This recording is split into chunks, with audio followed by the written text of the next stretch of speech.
ഓം നമോ ഭഗവതേ വാസുദേവായ. ഹരിമുരളീരവത്തിലേക്ക് എല്ലാവർക്കും സ്വാഗതം. നാരായണ നാരായണ ജയ ഗോവിന്ദ ഹരേ ഗോവിന്ദ ഹരേ. നാരായണ നാരായണ ജയ ഗോപാല ഹരേ ഗോപാല ഹരേ. ഇന്ന് നമുക്ക് പുതിയൊരു ദശകം പഠിക്കാം. സ്യമന്തകോപാഖ്യാനം. ഈ ദശകത്തിൽ ഭട്ടതിരിപ്പാട് വർണ്ണിക്കുന്നത് സ്യമന്തകം എന്ന രത്നത്തെക്കുറിച്ചാണ്. സത്രാജിത്ത് തപസ് ചെയ്ത് സൂര്യനിൽ നിന്നും നേടിയ മഹത്വമേറെയുള്ള സ്യമന്തകം എന്ന രത്നം ഭഗവാൻ ഒരു ലുബ്ധനെ പോലെ സത്രാജിത്തിനോട് യാചിച്ചു.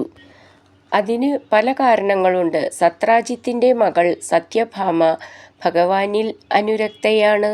സ്യമന്തകമണി എന്ന വ്യാജേന അവളെ വിവാഹം കഴിക്കാനായിരുന്നു ഭഗവാന്റെ വിചാരം.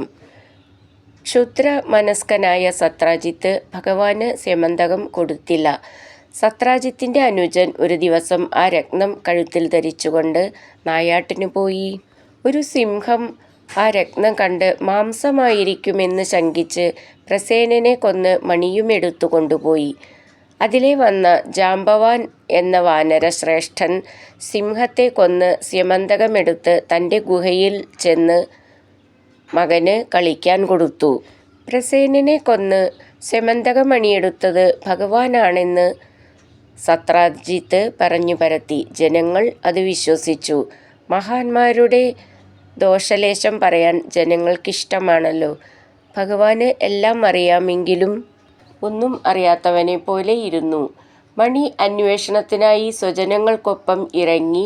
ആ മണി ധരിച്ചാണല്ലോ നായാട്ടിന് പോയത് പ്രസേനൻ. അവർ അന്വേഷിച്ച് കാട്ടിലെത്തി.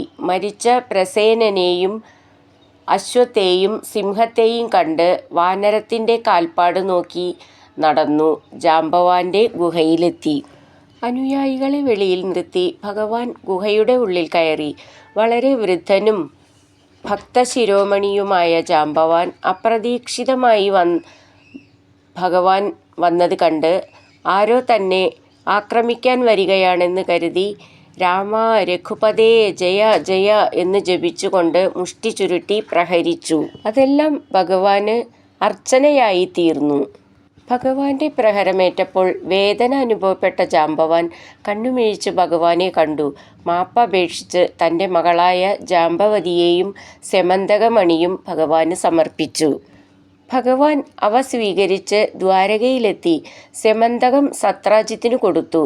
താൻ ചെയ്ത അപരാധവും ഭഗവാന്റെ മഹത്വവും മനസ്സിലാക്കിയ ബുദ്ധിമാനായ സത്രാജിത്ത് തൻ്റെ മകളെയും സ്യമന്തകവും ഭഗവാന് നൽകിയെങ്കിലും ഭഗവാൻ സത്യഭാമയെ സ്വീകരിച്ച് സ്യമന്തകം തിരികെ നൽകി. അതിൽ നിന്നും കിട്ടുന്ന 8 ഭാരം സ്വർണം തനിക്ക് നൽകണമെന്ന് കരാറാക്കി. ഭഗവാൻ സത്യഭാമയോടൊത്ത് സുഖമായി കഴിയുന്ന കാലത്ത് കൗരവന്മാർ പാണ്ഡവന്മാരെ അരക്കില്ലത്തിലിട്ട് ദഹിപ്പിച്ചതായി കേട്ട ഭഗവാൻ വിവരമറിയുന്നതിനായി വേഗം ഹസ്തിനപുരത്തിലേക്ക് പോയി. മകളെ തരാമെന്ന് ശതധന്വാവിന് വാക്കുകൊടുത്തിട്ട് കൃഷ്ണന് കൊടുത്ത സത്രാജിത്തിനെ വധിക്കണമെന്ന് ശതധന്വാവിനോട് അക്രൂരനും കൃതവർമാവും അറിയിച്ചു. അവൻ ഉറങ്ങിക്കിടന്ന സത്രാജിത്തിനെ കൊന്ന് സ്യമന്തകം അപഹരിച്ചു. പിതൃമരണത്തിൽ അതീവ ദുഃഖിതയായ സത്യഭാമ ഉടനെ ഹസ്തിനപുരത്തിലെത്തി ഭഗവാനെ കണ്ട് വിവരം പറഞ്ഞു. ഭഗവാൻ കുതിരപ്പുറത്ത് കയറി ഓടിപ്പോയ ശതധന്വാവിൻ്റെ പിന്നാലെ പോയി അവനെ വധിച്ചു. സത്യഭാമയ്ക്ക് സന്തോഷമായി. ശതധന്വാവ് പ്രാണരക്ഷാർത്ഥം ഓടുമ്പോൾ സ്യമന്തകം അക്രൂരനെ ഏൽപ്പിച്ചിരുന്നു. അതിനാൽ ആർക്കും അത് കണ്ടുകിട്ടിയില്ല. അക്രൂരൻ ശതധന്വാവിനെ കൊണ്ട് സത്രാജിത്തിനെ കൊല്ലിച്ചത് ഭഗവാന്റെ ഇച്ഛയനുസരിച്ചാണ്. രത്നം അയാളുടെ കയ്യിലുണ്ടെന്ന് ഭഗവാന് അറിയാം. പക്ഷേ തിരിച്ച് വാങ്ങിയില്ല. ഭഗവാനിൽ ഉറച്ച ഭക്തിയുള്ള അക്രൂരന് ഇങ്ങനെയൊരു ബുദ്ധി എങ്ങനെ തോന്നി? അത് ഭഗവാൻ തന്നെ ചെയ്യിച്ചതാണ്. ഭഗവാനെ ഭയന്ന് അക്രൂരനും കൃതവർമാവും ഒന്നിച്ചോടി കാശിയിലെത്തി. വിവരമറിഞ്ഞ് ഭഗവാൻ അക്രൂരനെ വരുത്തി സ്യമന്തകം വാങ്ങി എല്ലാവരെയും കാണിച്ച് അത് അക്രൂരന് തന്നെ കൊടുത്തു. ഭഗവാൻ കൃഷ്ണൻ ഭാമയൊന്നിച്ച് സുഖമായി ദ്വാരകയിൽ വസിച്ചു. ഈ കഥ ഇവിടെ അവസാനിക്കുന്നു. നമുക്ക് ഈ ദശകത്തിലെ 1ഉം 2ഉം ശ്ലോകങ്ങൾ നോക്കാം. ശ്രീമന്നാരായണീയം ദശകം 80 സ്യമന്തകോപാഖ്യാനം ശ്ലോകം 1. സത്രാജിതസ്ത്വമഥലുബ്ധവദർക്കലബ്ധം ദിവ്യം സ്യമന്തകമണിം ഭഗവന്നയാജീ തത്കാരണം ബഹുവിധം മമ ഭാതി നൂനം തസ്യാത്മജാം ത്വയിരതാം ഛലതോ വിവോഢും. നമുക്ക് ഈ ശ്ലോകത്തിലെ വാക്കുകൾ പിരിച്ചിട്ട് അർത്ഥം നോക്കാം. സത്രാജിത സ്ത്വം അഥ ലുബ്ധവത് അർക്കലബ്ധം ദിവ്യം സ്യമന്തകമണിം ഭഗവൻ അയാചീ തത് കാരണം ബഹുവിധം മമ ഭാതി നൂനം തസ്യാത്മജാം ത്വയി രതാം ഛലതോ വിവോഢും. അർത്ഥം: ഭഗവൻ ജഗദീശ്വരനായ ദേവ, അഥ അനന്തരം, സത്രാജിത സത്രാജിത്തിന്, അർക്കലബ്ധം സൂര്യനിൽ നിന്നും ലഭിച്ചതും, ദിവ്യം ശ്രേഷ്ഠമായതും ആയ സ്യമന്തകമണിം സ്യമന്തകമെന്ന രത്നത്തെ, ലുബ്ധവത് ലുബ്ധൻ എന്ന പോലെ, അയാചീ യാചിച്ചു, തത്കാരണം അതിനു കാരണമായി, മമ എനിക്കു, ബഹുവിധം പലതരത്തിൽ, ഭാതി തോന്നുന്നു, ത്വയി അങ്ങയിൽ, രതാം അനുരക്തയായ, തസ്യ സത്രാജിത്തിൻ്റെ, ആത്മജാം പുത്രിയെ, ഛലത വ്യാജേന, വിവോഢും വിവാഹം കഴിക്കുന്നതിനു വേണ്ടി തന്നെയാണ്, നൂനം നിശ്ചയം. നമുക്ക് ഈ ശ്ലോകത്തിലെ വാക്കുകളിലെ അക്ഷരങ്ങൾ നോക്കാം എങ്ങനെ ചൊല്ലാന്നും. സത്രാജിതസ്ത്വം അഥ ചേർത്തിട്ട് സത്രാജിതസ്ത്വമഥ, ഥ എന്നുള്ള അക്ഷരം നന്നായിട്ട് ഉറപ്പിച്ച് പറയണം. ലുബ്ധവത് അർക്കലബ്ധം, ലുബ്ധവദർക്കലബ്ധം, ലുബ്ധ ബ എന്നുള്ളതിൻ്റെ അടിയിലുള്ള ഥാന്ന് നന്നായിട്ട് ഉറപ്പിച്ച് പറയണം. അതേപോലെ ലബ്ധം എന്നുള്ളതിൻ്റെ ഇവിടെ അതേപോലെ ബ എന്നുള്ളതിൻ്റെ അടിയിലുള്ള ഥ നന്നായിട്ട് ഉറപ്പിച്ച് പറയണം ആ അക്ഷരം. ലുബ്ധവദർക്കലബ്ധം ദിവ്യം സ്യമന്തകമണിം ഭഗവൻ, ഭ എന്നുള്ള അക്ഷരം നന്നായിട്ട് ഉറപ്പിച്ച് പറയണം.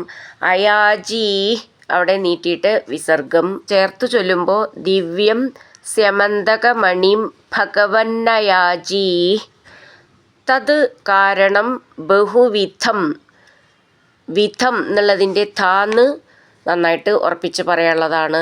മമ ഭാതി, ഭാന്ന് ഉറപ്പിച്ച് പറയണം. നൂനം തസ്യാത്മജാം, മ എന്നുള്ളത് മാന്ന് ചേർത്ത് എഴുതിയതാണ്. തസ്യാത്മജാം ത്വയി രതാം ഛലതോ, ഛ എന്നുള്ള അക്ഷരം നന്നായിട്ട് ഉറപ്പിച്ച് പറയണം.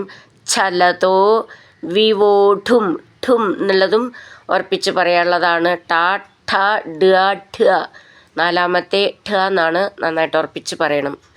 സത്രാജിതസ്ത്വമഥലുബ്ധവദർക്കലബ്ധം ദിവ്യം സ്യമന്തകമണിം ഭഗവന്നയാജീ തത്കാരണം ബഹുവിധം മമ ഭാതി നൂനം തസ്യാത്മജാം ത്വയി രതാം ഛലതോ വിവോഢും. അടുത്തത് രണ്ടാമത്തെ ശ്ലോകം.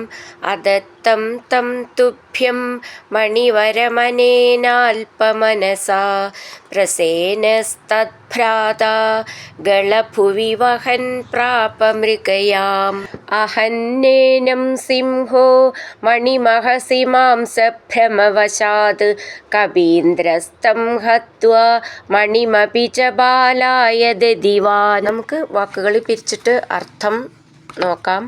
അദത്തം തം തുഭ്യം മണിവരം അനേനാൽപമനസാ പ്രസേന സ്തദ്ഭ്രാതാ ഗളഭുവി വഹൻ പ്രാപ മൃഗയാം അഹൻ ഏനം സിംഹോ മണിമഹസി മാംസഭ്രമവശാത് കപീന്ദ്ര സ്തം ഹത്വാ മണിം അപി ച ബാലായ ദദിവാൻ.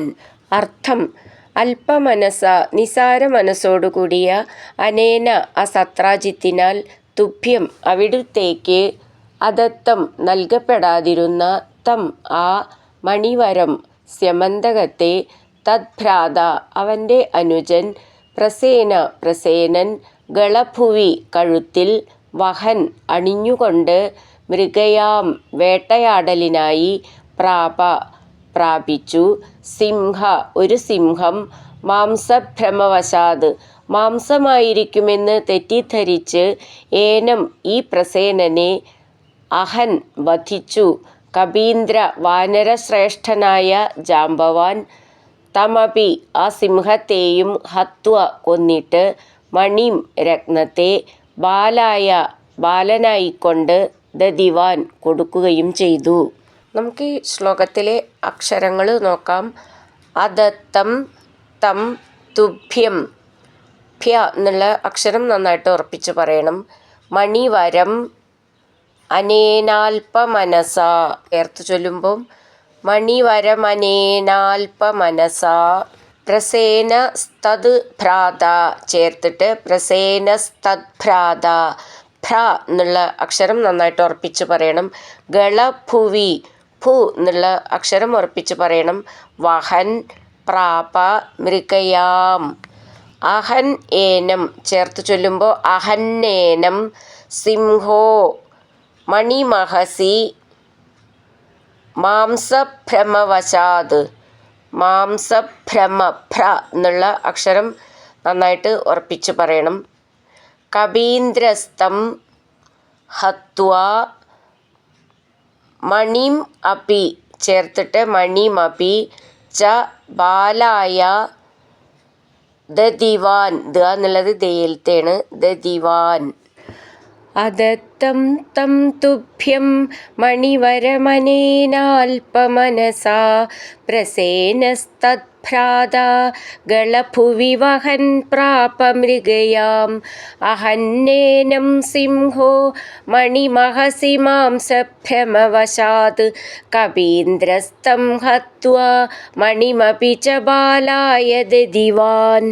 ഹരിനാരായണ ഗോവിന്ദ ജയ നാരായണ ഗോവിന്ദ.